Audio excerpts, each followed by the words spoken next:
back. WNST, Towson, Baltimore, and WNST.net.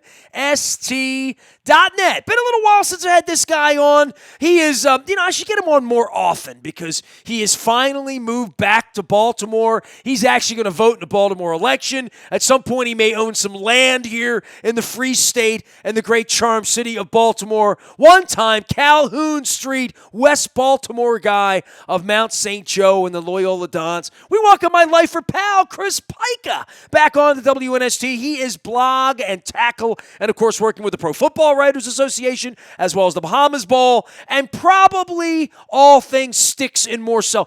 Dude, I'm shocked that you are not more terrapined up despite your Loyola Greyhounds, not Dons, but Greyhounds, I should say.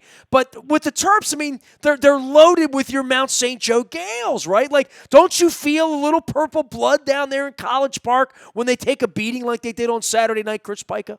Well, I mean, listen, I'm happy for those two guys and glad that they have brought a lot of glory and a lot of notoriety to St. Joe's program and Pat Clatchy, the head coach over there. It's really hard for me because football takes up a large part of my fall and well into January. So by the time I get out of football post Super Bowl, the majority of the college basketball season has come and gone, and that doesn't mean I'm not involved with it. Well, you're late to the party. It doesn't mean you can't have a party, right? Right. I mean, I always assist. I'll be back at the Conference USA tournament in Frisco, Texas, in about a week's time to help them at the tournament for the week as their press conference moderator. So I'll get my fill of March Madness in Texas, as well as his fill of barbecue too. Don't kid yourself. There's no doubt about that. So I'll get into March Madness a little bit. It's just tough, just because of, like I said, by the time you get into February, a large part of the season's done, and you're now seeing what teams have done. And come on, the real season starts this week. You know that. Well, that's what I mean. As a Loyola grad, the only thing that matters, right? Right. I didn't get a chance, and I feel ashamed to say this. I didn't get a chance to get over to see Loyola University play. I did talk to Tavares Hardy during the Catholic League tournament for a few minutes. We had a chance to visit. They're doing a foreign tour, and they're doing a foreign tour with someone who I work with at the Bahamas Bowl. So there was a chance just to kind of meet and chat for a little bit. But basketball in the city is alive and well with the Catholic League tournament. St. Francis and Mount St. Joe had a great championship game, and St. Francis won again. So there's a lot of great talent in the city, as there always has been, that have gone on to the college ranks. And the two young men from St. Joe down in Maryland, Daryl Morcell and Sticks, have acquitted themselves quite well for the Terrapins.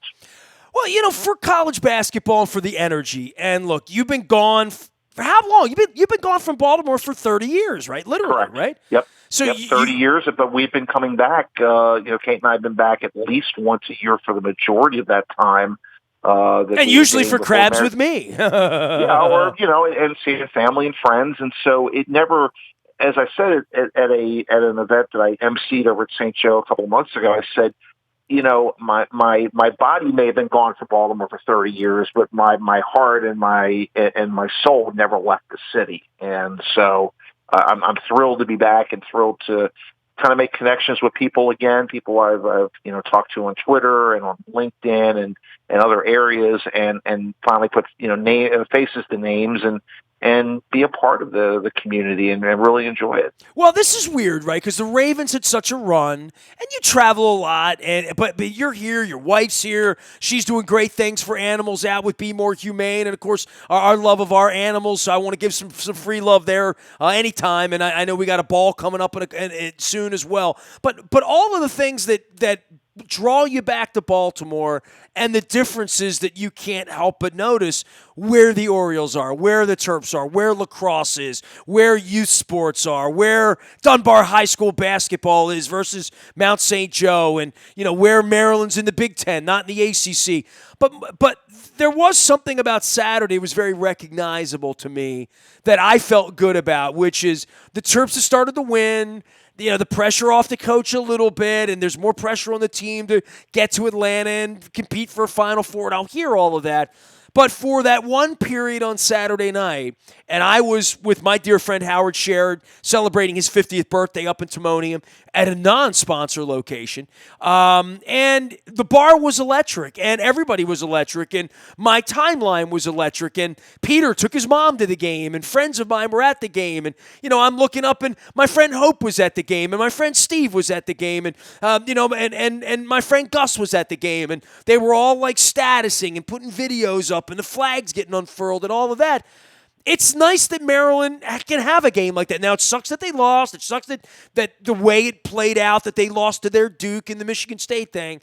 But it's nice that that energy's back, and for me, that is all I would want to see with the Orioles, which feels like it's going to be missing this year because they're not going to play meaningful games. But there's something about a Saturday night, bright light, meaningful game that even when you lose it, everybody's going to remember that game and remember that emotion. It's been a long time since they played that kind of game. I mean, Chris, the ESPN State Farm bus was rolling through Lee's Pint and Shell on Thursday night with my friend Mimi Brown. We were over there, seeing college basketball fans in Canton for a national kind of broadcast game.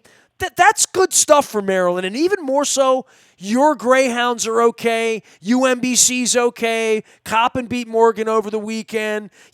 Towson's going to be a 3 seed in their tournament. So there's all of this going on the next 2 or 3 weeks. It's a nice little old school basketball thing where there are a lot of local teams with a chance, and Maryland with more than a puncher's chance at this point, right? Yeah, I think so. It was funny. We were in an establishment in South Baltimore about a week ago, and Maryland was on TV, and people piled into the bar to watch the game. And that's not something that you see a lot, or you saw a lot of in Baltimore. Going back maybe to the days of Lefty, I think people were a lot engaged into what the Terps did.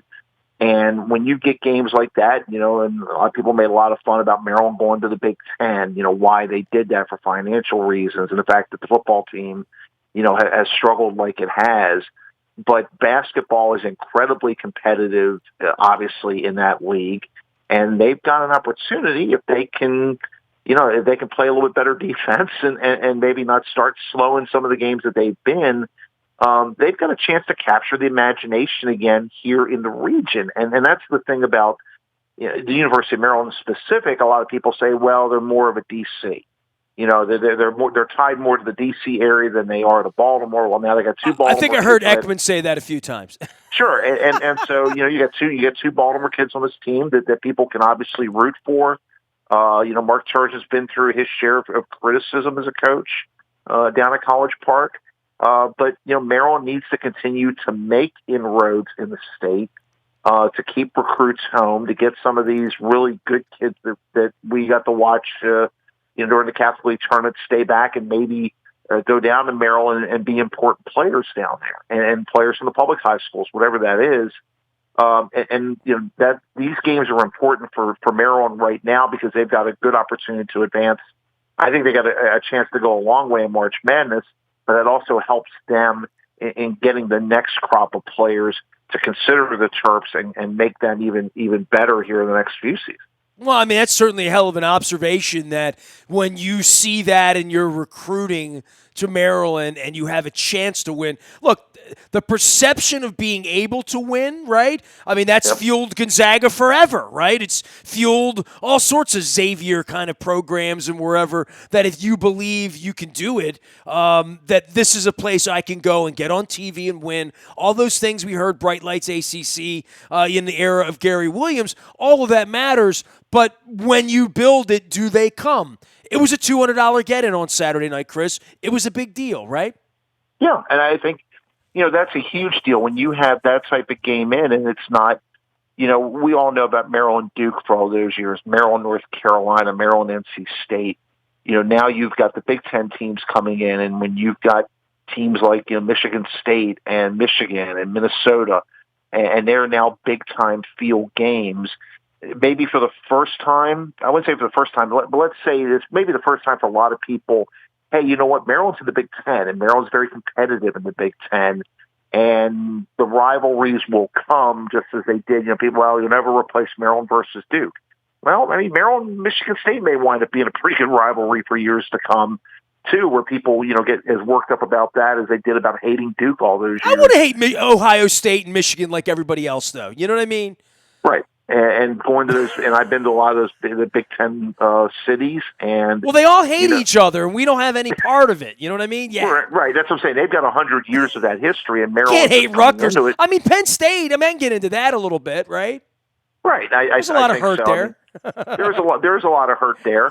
Rutgers is kind of the stepsister over there. Don't say that. We play them this week. Well, but it's the New York market, and everybody knows why the Big Ten was after Maryland and Rutgers. And Maryland, being a research institution, it does fit the Big Ten mold. But again, there's a lot of alumni. There's 50, 60 years of tradition, and nobody liked the fact that Maryland left the ACC. I mean, I don't think you would have found an alumnus of any importance who really thought that at that time they thought this was a good idea or a good move for Maryland athletics or Maryland basketball or Maryland football. And it's going to take longer for football to be competitive. And I think and obviously the university understands that.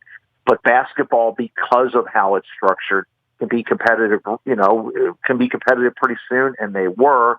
And now they have an opportunity to be to still get the number one seed in the tournament and carry the Big Ten banner, well into the month of March with the type of talent that they have on that team. Nothing like being a coach of a basketball team, right? I mean, kid, it's a 75-foot shot. Your guys miss shots at the end, and all of a sudden it's just poor coaching, right? And more than anything with the Terps, the alarming part is they only have 6 players, and that's the reality, and that's going to be the reality later on. I've been saying next month. I need to start saying this month now that it's March, Chris, but that's going to be the reality for them, is that things that haunt teams with 6 players, like cold nights, free throw shooting problems, foul trouble, all of that, you don't have any sort of depth to deal with that or give fouls or the type of stuff that you'd like to do, right? Right. I had someone who's a lot smarter than me kind of talk about coaching this weekend when we were visiting at the Catholic tournament, and they said sometimes coaches have a tendency in tournament play to shrink the bench, okay, where you're almost exclusively looking at 7 guys, okay, that you're not expanding the bench as much when your starters are struggling, okay, but those players also have to have meaningful minutes, because you may get in a situation in the court, in the regional semifinals, for instance, where you may ask a kid on the bench that maybe only gets 7 or 8 minutes a night. He may have to play considerably more minutes because of players in foul trouble. And so you have to make sure that those players get that time in pressure situations so that they can help you when the time really comes, when you need them to help you in a big game in March. So, sometimes you have to be careful not to shrink the bench too much. Maryland may be a 6-man team, but you still have players 7, 8, 9, 10 who may wind up playing a key role in a situation we can't really even begin to sort of imagine. But we all know how March plays out and how games can get a little crazy, and injuries happen, other things happen. But you've got to, what we all talk about with Brian Billick, next man up. And so that's what Maryland basketball also has to deal with, as well as every other team in that tournament. You got any Loyola fever? I mean, it feels like at least the Greyhounds have gotten up and barked a little bit, right? I mean, I know like a rough week, but any hope at all for your Greyhounds here? I mean, I'm wearing the Retriever fever thing. Robert Kennedy's got Towson Tigers fever. We got to get behind these local teams this week, right? We got Coppin State. I got my Coppin hat here. Juan beat up on Morgan over the weekend. I mean, there's other things going on just beside the Terps, though, right? Right. I mean, this is a great time of year. You get into that first week of March Madness where it's the one-bid leagues, and obviously Loyola and Towson and Morgan and Coppin are all in those one-bid leagues, so the tournament just becomes this real big showcase and spotlight, and you've got to find a way to win 3 games in 4 days or 3 games in 3 days. Hey, you can't beat a 16 seed and beat the 1 seed unless you're the 16 seed. Right? That's exactly it. So you've got to play through it. And Loyola's had some big victories this year in the Patriot League, but they're hovering around the 500 mark. But they're the 9 seed in that tournament, but they're a dangerous 9 seed because they've got some kids that can play. And in leagues like that, it just takes one guy who gets hot for 3 nights and pushes you over the top. And when you're playing at campus sites, I mean, it's going to be a tough go for Loyola having to go on the road like that, but it's not impossible. I mean, they beat Colgate, who's one of the top teams in the league. So, they got an opportunity. So does everybody else. And that's the magic of March to me. It's watching the first week, because the other conference tournaments in the big leagues, which includes the Big Ten and the ACC and the Pac-12 and the SEC, you're going to get 3, 4, 5, 6 teams coming out of those leagues. The tournament does not mean as much. There's tradition in the tournament, and winning it is nice, but it's what's coming next. The beauty of that, when I was a student manager at then Loyola College under Mark Amatucci, was in those conference tournaments in the old ECAC Metro, which is now the Northeast Conference. And we got to the finals in 1985 against Fairleigh Dickinson. We were up 8 with a minute and a half to go. We all had dreams. We were going to be the first Loyola team to go to the NCAA tournament. We missed 4 front ends and 1-1s. We went to overtime, and we lost at home in the finals. And we never got back. To the How many years ago was that? 1985. Remember, wow. It was yesterday, yeah. And we had a... You're still talking about it 35 years later. Yeah, we would have been the first team out of the city. Wasn't my boy Tommy Lee's problem, right? Wasn't his fault, was it? No, he was on that team. But Tommy was a really good player for us. Kevin Carter was a great player. I saw Dave Gately at the Catholic League tournament, who was an incredible player for us. But at that point, no team from Baltimore City had gone to the NCAA tournament, and we were knocking on the door, and we'd hosted the conference tournament at home. So you remember things like that 30-odd years later. But that's the beauty of those one-bid tournaments. To me, that's the most fun you can watch, because kids are playing for their basketball lives. They're playing for an opportunity to play in the bright lights and be that 16 seed and dream about what UMBC did, and be in that position. So, but it all starts, somebody's got to come through these leagues, and the local teams have an opportunity to make some noise, and who knows, maybe somebody gets lucky over 3 or 4 days, and they get a chance to play in the NCAAs. You cut your teeth as the manager of the Loyola Greyhounds. I cut my teeth as, I went to Dundalk High with Mike Butts, and we used to just pull for Bucknell every year. So the little engines that could, this is the week to do that. Chris Pika, he's been the little engine that could, along with myself. Blog and Tackle, we were News American interns together some 35 years ago, right back when Loyola was in the epicenter of all things college basketball here in the DMV. Let's move on to football briefly on the backside of the Indy Combine. I've been to the Combine many times. I've started to skip it.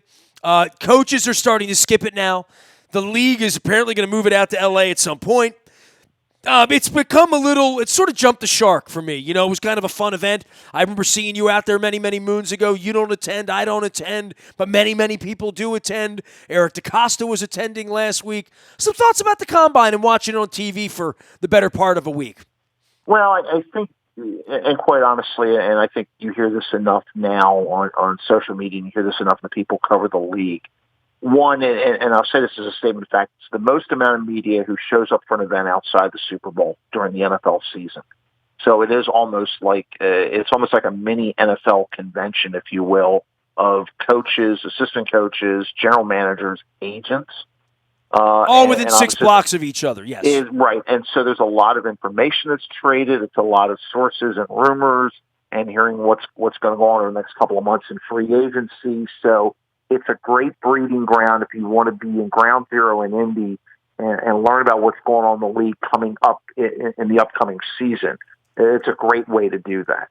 The NFL obviously has made this much like media night now at the Super Bowl. They've made the Combine into a primetime event, which, it is what it is.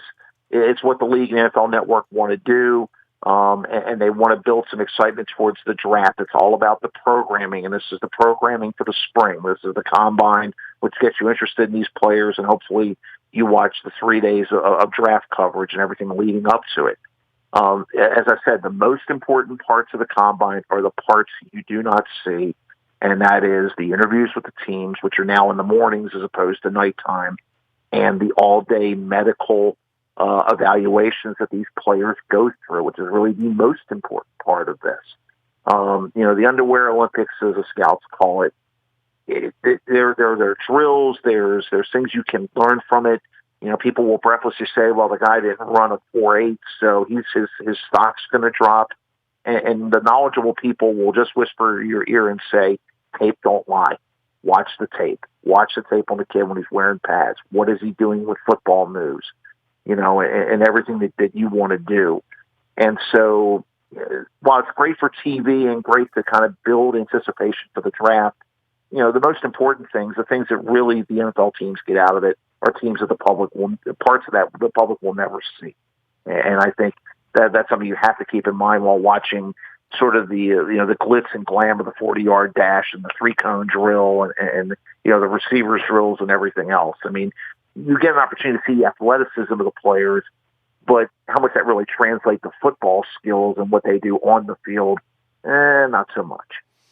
Well, here's the part in the programming where I rip the Orioles and rip Masson on Sunday, and I think the game may have been on Saturday, but this has been a recurring theme for all 30 of the years since you've been gone, Chris Pika, is that spring training baseball, they built this network 15 years ago that they charge us all this money for, and then baseball happens and you want to sort of get excited for it if you can get excited. And in years when you're going to lose 105 games, it's much harder to get excited. But literally on Sunday, honest to God, at 1 o'clock, I literally reached for the remote and thought, I'll put the Orioles on. Maybe Garceau's calling a game. We'll see if Ben McDonald's in the booth or whoever they got this week, whatever, and catch up on what's going on. And it's not on.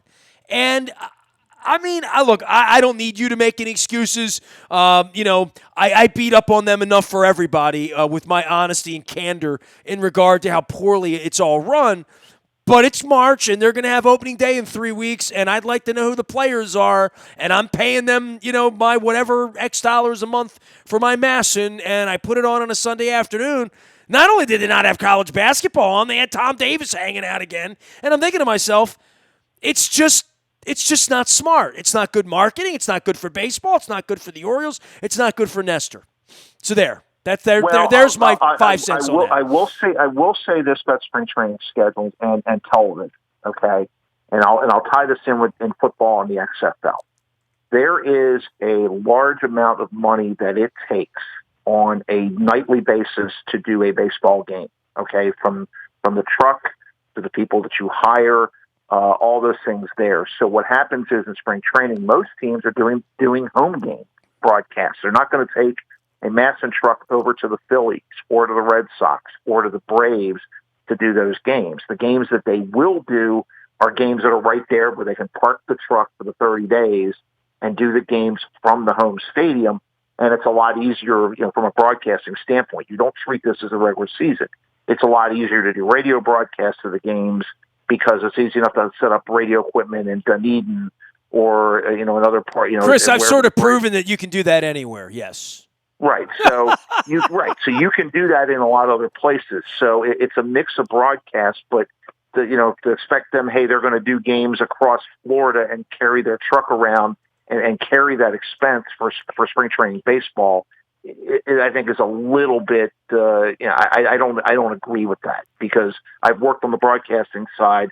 And I have some knowledge of what the cost of doing. Dude, I'm just a fan. I don't really care what it costs. I'm an Orioles fan. It's spring training. You're the Orioles station. It's a Sunday afternoon. Put the game on. That's how I feel. They're on the road. Okay, so that's what I'm saying.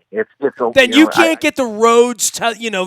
You can't borrow their video people and play. I mean, Baldinger went over to England and called all the football games. And if they're doing the home game, have Jim Hunter call it from Hunt Valley, for crying out loud. Put the game on.